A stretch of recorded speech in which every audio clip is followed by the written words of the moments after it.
tell these folks your name. Emotional. I don't think they heard you, man. Emotional. Who's the best rapper around? Emotional.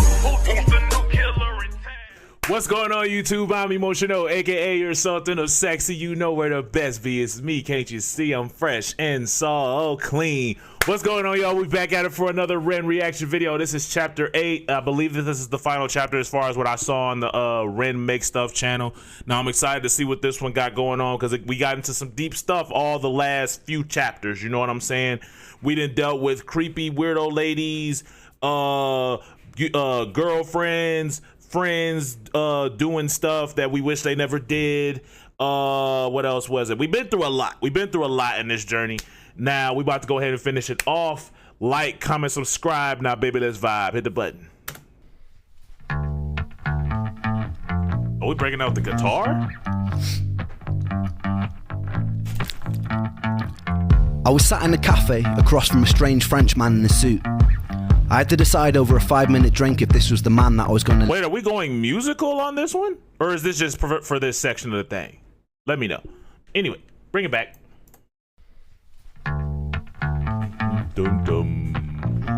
Bum bum ba-dum. Bum ba. I was sat in a cafe across from a strange French man in a suit.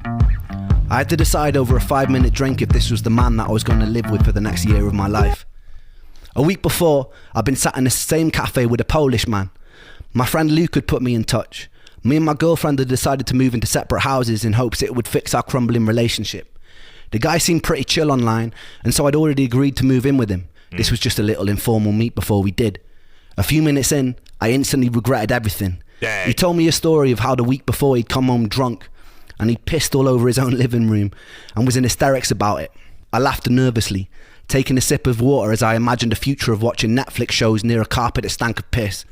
He then went on to tell me a story of how this girl that he'd liked had rejected his advances. So he'd, in his own words, grabbed her by the pussy and she slapped him. He wasn't sure if... Hold on. Dry was finishing. Anyway, what? That's what you do? Of all the things to do, that's what you do. Cool beans. Cool. If it was going to work out between them. I was certain it wasn't going to work out between them. Yeah. I didn't laugh this time. I made an excuse and I left. When I got home, I messaged him, making up a lie that me and my girlfriend had patched things up and she'd be moving with me instead. I had a week to find a new roommate. I was, for all intents and purposes, a loud little bugger. I'd often spend unhealthy amounts of time making beats, so the person that I moved in with needed to be able to tolerate noise. I found this Facebook group called Brighton Bands of Musicians and I posted on it. It went something like this. Hi, I'm a noisy person and I'm looking for another noisy person to live with. Enter the French man. He'd moved from France in hopes of kickstarting his music career. He was Ain't this the brother that was in the Big Push? I think it... Okay, so... Okay. I could have sworn this is the brother that was killing them guitar solos with the Big Push. Okay, I'm assuming that this is where we get into the Big Push side of things. Okay. Or we get really into the Big Push side of things. Group called Brighton Bands of Musicians and I posted on it. It went something like this. Hi, I'm a noisy person and I'm looking for another noisy person to live with. Crazy. Enter the French man. He'd moved from France in hopes of kickstarting his music career. He was working in the restaurant and busking on the streets whenever he had time. He was, for the better part of the word, eccentric, and at first I couldn't quite place him. The bar was set extremely low by the carpet-pissing sex offender though, so the Frenchman could have probably told me he was part of an extreme terrorist organisation and I'd probably said, great mate, when can you move in? The house was only meant... Nah, that's sick, man. That's sick. The bar was that low. The bar was that low. Great. When can you move in? Oh, for real? Okay. For two. But in true cheapskate style, we found a third housemate called Tom, who was probably one of the funniest people I've ever met. Tom would go on hour-long rants about how Nicolas Cage is the world's best actor. I said, put the bunny back in the box. And he makes a compelling case too. Put the bunny back in the box. That Frenchman was Romain Caesar. We'd go on to form a band called The Big Push, and he'd become one of my closest friends. Okay, I was close. I was right. Okay, continue. The second week we moved in together, it was his birthday, so me and Tom decided to gaffer tape about 50 baguettes and bunches of garlics to the walls and ceilings to decorate. It was 2016 and political correctness hadn't come into full effect. He still didn't think it was very funny. My energy was only improving during this time, although progress was slow. The doctor had recommended I do a second transplant to speed things up. I returned to LA for the second time with my close friend Saran and went through the motions again.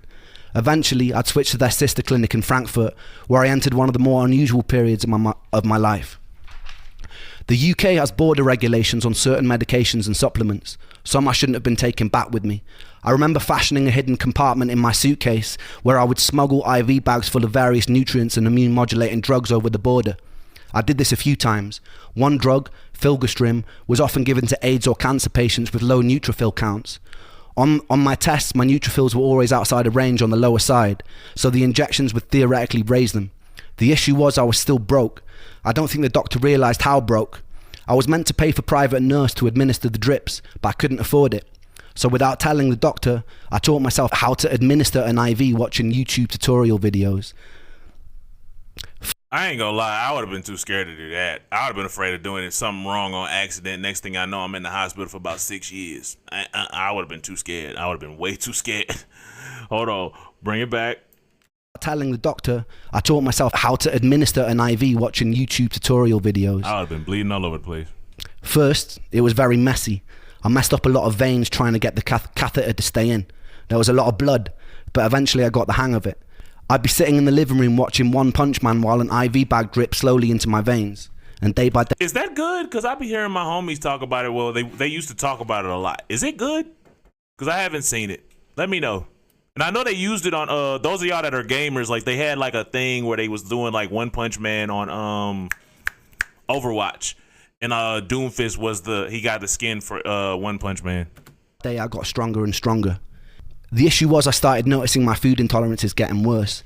The stem cells had improved my pain, energy, clarity of thought, but it worsened my ability to tolerate food, something I later learned was caused by MCAS or mast cell activation syndrome. Some other stories also started circulating online groups of people getting far worse after the stem cell transplant. I can't say that this didn't shape me. As more time elapsed, I learned of legal cases that were opened against the clinic for malpractice. The clinic in Beverly Hills eventually shut its doors. It was hard to know how to feel about this. The doctor had been my saving grace. He'd pulled me out of a half existence, but I could see where people's frustrations were coming from. As the clinic grew in popularity, I think its resources became stretched and its communication became worse. Nonetheless, that man will always remain the third angel in my tale, and I'll always be grateful. Hey, now. It's hard for me to definitively recommend stem cells. I believe it's a gamble. Some got worse, but they did actually really help me. They didn't cure me, and some of my symptoms got worse, but they allowed me to be an active member of society again. And that was huge for me. A few more months passed. My girlfriend had moved to Australia, but she was being very distant with me and rarely answering calls. She broke up with me on Christmas Day while I was visiting my mum. I took it very badly, but it was also symbolically the end of one chapter and the start of the next. Despite our difficulties, I'm still grateful for the time we shared. There's always two sides to every story, and I don't imagine it was easy being with someone who was tormented by my health problems as I was during the time. I returned back to Brighton, and then I started living. For the first time in years, really living. Me, Romain and Tom would throw parties nearly every night. I didn't drink or do drugs, but I was high on being able to participate. I felt like I was living in Brighton for the first time in my life. I was able to walk around, to take in the city, to live. I also started getting the attention of women. During my teen years, I wasn't the best looking and I was a bit awkward. During my early 20s, I was so sick I rarely went out. So I wasn't necessarily the sick part, but I get you on the awkward part. Yeah, I definitely get you on the awkward part. I tried too hard when I was a teenager. Way too hard. This was new for me, and I threw myself in head first. I realised that I really like pretty girls, and pretty girls apparently like boys who make music. A lot of nights I'd go out by myself around Brighton and end up meeting a whole bunch of beautiful women. One night I ended up breaking into the Hilton Hotel with a girl that I just met. Oh, Lord. We managed to get onto the roof, but we were chased down the flights of stairs by security. We ended up having sex on the beach at 2 in the morning while the tide came in. Crazy. The parties we throw would get crazier and crazier. There'd be times where everyone was half naked by the end of the night. I find myself in strange situations where I was having sex on a living room sofa with two girls while some random dude sat smoking a joint on a nearby table. Wow. I noticed this guy who was a friend of Romain's who kept passing out on our sofa. One time he woke up covered in scratches from this Mexican girl who had been telling her stories the night before of all the people she'd stabbed. This guy I guess that's not safe. That's not safe at all. Was Goran Kendall. He sang like Bob Dylan, and he looked like he'd fallen out of a punk rock band. I liked him. Me, Romain and Goran were all musicians, and naturally we started jamming together. I remember the first time something clicked. We were at Goran's house with an Australian girl I'd been seeing and her friends. The night before, she'd gotten drunk and tried to strip me naked during an open mic night at the Fiddler's Elbow. I was pretty willing, and we both ended up in our underwear being kicked out in fits of laughter. We decided to start working out 3-part harmonies together. We figured out a cover of Octopus's Garden by the Beatles. And not to blow our own horns, but it sounded fucking brilliant. I remember someone walking past the house and hearing from outside, and they started to clap. Eventually the three of us would busk on the streets together. We all busked separately, so it made sense. Back then, I'd occasionally drag a kick and a snare drum out with me in a wheelbarrow, and I'd drum while Goran and Romain played and sang. We would always have people come up to us and they'd ask for our band name, and we never had an answer. We came up with this genius idea of forming a band. Genius. One of us said that we should be called the Three Hats because there was 3 of us and sometimes we wore hats. One of us said, nah, that's shit. Eventually we settled on the Big Push, and we got tighter and tighter. As my energy increased, I was able to do more and more. We play about 5 nights a week in various pubs and bars in Brighton for shit money. Wait, why did they pick the name The Big Push, just out of curiosity? Do we explain it or no? Let me know. On Saturday we'd get out onto the streets and go busking. There was just one problem. I was proper shit at drumming. The universe eventually provided us with a handsome bearded Irishman, and everything fell into place. I loved those boys.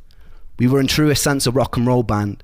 We got banned from playing at a few venues because we'd occasionally get carried away and break a bit too many things on stage. Crazy. I got a lot of bills for microphone stands or charges for paint jobs where I'd sprawled the Big Push over the walls in permanent marker pen. Life was a bit like a movie. Can't have nothing My nice. ambition at the time wasn't to be in the greatest band of all time or to have any kind of success. I was just so relieved to be alive and play.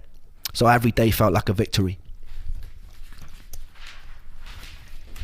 Despite this, I was still carrying a lot of symptoms with me. The pain in my legs never stopped.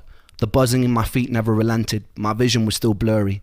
I'd still get days where I was so foggy that it was hard to communicate. One day after a gig with the Big Push, being overstimulated triggered a very temporary jolt back into psychosis, and I found myself lying on a table in the pub, repeating the same sentence over and over again for about 10 minutes, while surrounded by a very concerned group of onlookers. I came to, in tears, and I quickly left in embarrassment. If I didn't stick to my diet of about 5 different things, I'd be trapped in bed again, but it was okay. I was willing to hurt if it meant I could participate in life again, and I intended to live the fuck out of it. I know that's right. I met this beautiful Spanish girl one night after playing at a local pub, and I fell instantly in love. She had this beautiful blonde curly hair and was wearing dungarees, and I was enamored with her from the first moment I saw her, and she didn't make it easy, which made me like her even more. I'd write her poetry, invite her to shows and attempt to be funny. She knew me as the local slut, which didn't really make things very easy. But with That's a crazy thing to know somebody for. Oh, I know who you are. You're the local slut. What the heck, bro? time she could see that I genuinely cared about her, and I did, weak. a lot. One time we snuck into a cinema together and I proceeded to climb onto what I thought was the stage below the screen to put on a show for her as she sat alone in the aisles cheering.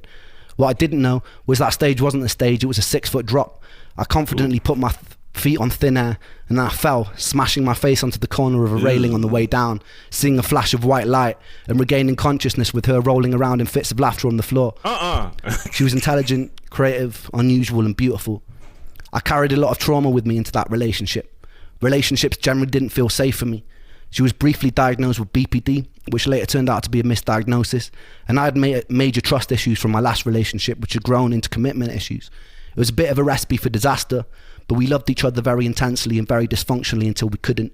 I wish I'd been able to surrender. It was a bit Sid and Nancy, very dramatic to say the least, and I won't get into it for her sake, but it was beautiful, and I loved her very much. It taught me a lot. I learned that the echoes of the past had shaped me into something that I struggled to be. I envied the people who could jump into relationships and feel safe or content. I wondered if it was because I had to watch my mum and dad fighting till their marriage crumbled when I was a kid. If it was because I'd learned as a child that I had to be independent because external love was inconsistent. I wondered if it was because I'd been too late to save Joe. I wondered if it was because I was forced to live most of my adult life in isolation.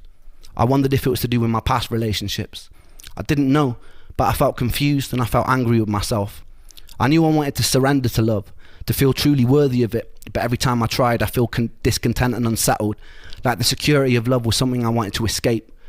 The thought of ending up in a white picket fence house with my perfect family felt like prison. After 8 long years of being tethered to a body in pain, I wanted to be liberated from any sort of attachment. Any sort of predictability of the future after a life of torturous monotony made my stomach feel like I'd swallowed cinder blocks.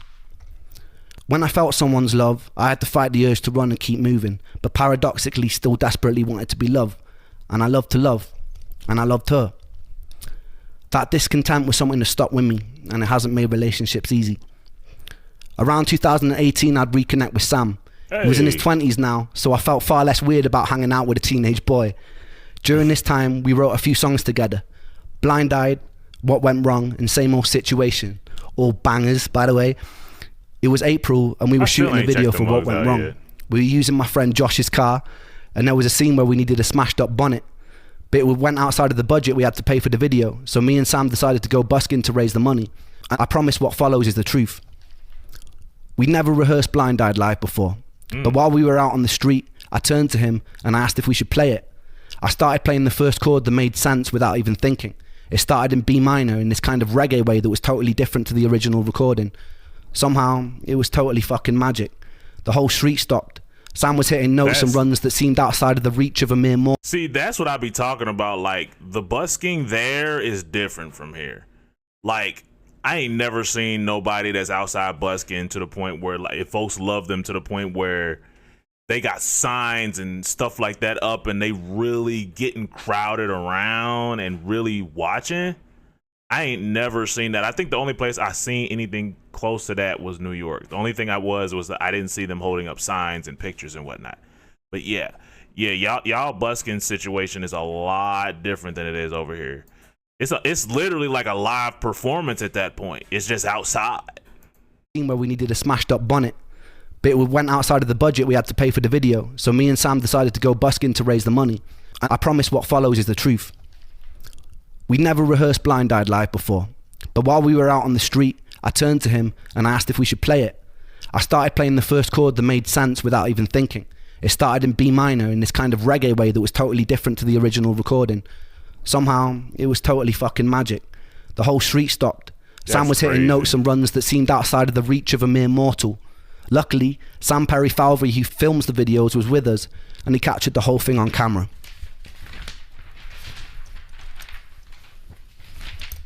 Before this moment, I kind of surrendered to the fact I probably wouldn't have a career in music again. I was doing it for me. I was doing it to celebrate being alive. The week after the video shoot, me and Sam decided to go busking again because it had felt so good. Someone filmed us covering a version of Vera Hall's Trouble So Hard. Trouble so hard.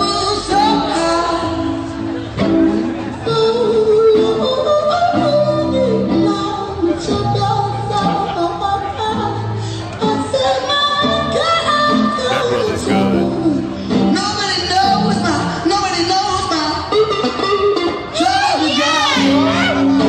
And posted The scream in the background got it, and then brother, that's tough. Mad scientist behavior. Again, bring it back. Bring it back.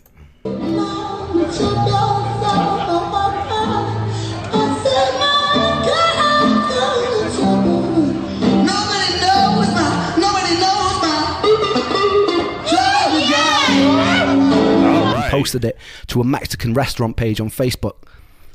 It was the first thing that I'd done since returning to the land of the living that went viral, and it went very viral. It started being shared everywhere by millions of people. 2 weeks after that, another cover of us performing was circulating the internet. That went viral too. By the time we released the busking version of Blind Eyed, the internet went crazy. My social media following started exploding. People like Elton John were talking about us on the radio. Ooh. People would fly in from all over the world just to watch us perform on the street. By the end of summer 2018, we were shutting down entire high streets because of the volume of people coming to watch us perform. There was something magic about the synergy of me and Sam that stopped people in their tracks. We were being tagged in videos from all over the world of people listening to Blind Eyed. People were listening from war zones, from rocket launch sites, from deep in jungles. It was surreal, and it was incredibly affirming. It was a second chance. Crazy. And I didn't think I'd get a second chance. The shared out with Sam was special. A lot happened after that. More love, more heartbreak, more health complications, more healing, more setbacks, more parties, more medications, sold out shows, frustrations with the music industry, betrayals, theft, friends lost to addiction. My health would take me on more journeys into foreign countries, #1 albums, awards, a pandemic, meeting idols, making money, losing money. But I'll save all that for another time. It's fitting that this story ends here. Trouble So Hard by Vera Hall has always resonated with me very deeply. She was the daughter of a slave, navigating a hostile 1940s America, something I'll never be able to relate to. The pain and simplicity of the line, "Don't nobody know my troubles but God," was one that seemed universal to all struggles. And it was a line I was always deeply connected to. If there is a God, I want to thank you for giving me the resilience to be able to sit down here and to tell my story today. I hope it's far from over, and I hope that this is just chapter 1. Thank you, everybody, for giving me the space to share my story with you. For everybody still in the dark, trust, hope, and dare to dream that you can get out of it too. I love you all, and thank you for supporting me like you have.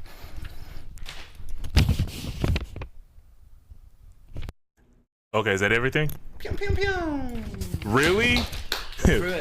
Really? Pew, pew, pew. Okay, I think that's it. Yeah, that's it. Okay. All right, y'all, that's the end of that video. That's the end of all the chapters. We finished all the chapters, y'all. We finished it.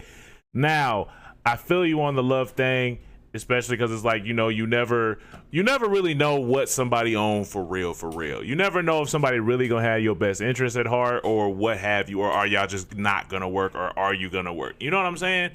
But at the end of the day, it's like, I personally believe that there's somebody out there for everybody. There's too many people for there not to be nobody for somebody. You know what I'm saying? It's just a matter of understanding that you might not necessarily work with everybody, but you're going to work with one person. You're going to work with that one person, and then it's going to be good. You know what I'm saying? Well, it's not going to be like squeaky clean good, but like unicorns and rainbows all the time. But y'all get what I'm saying. Y'all know what it is.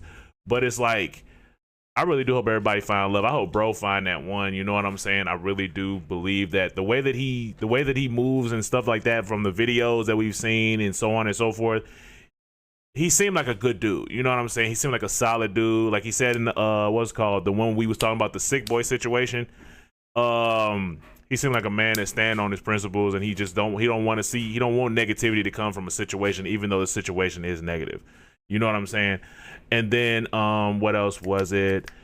I'm glad that he did eventually get that second chance. You know what I'm saying? Regardless of how it happened. Hey, it always happens. Stuff always, it's like, one thing I will say from this video that I will say is, like, when you're not looking for something and when you're not worried about it, that's usually when it comes. When you're not worried about it and sitting here trying to push the issue and make it happen, that's usually when stuff comes. You know what I'm saying? But anyway, I'm thinking about it here, y'all. Pieces of baby, lay out.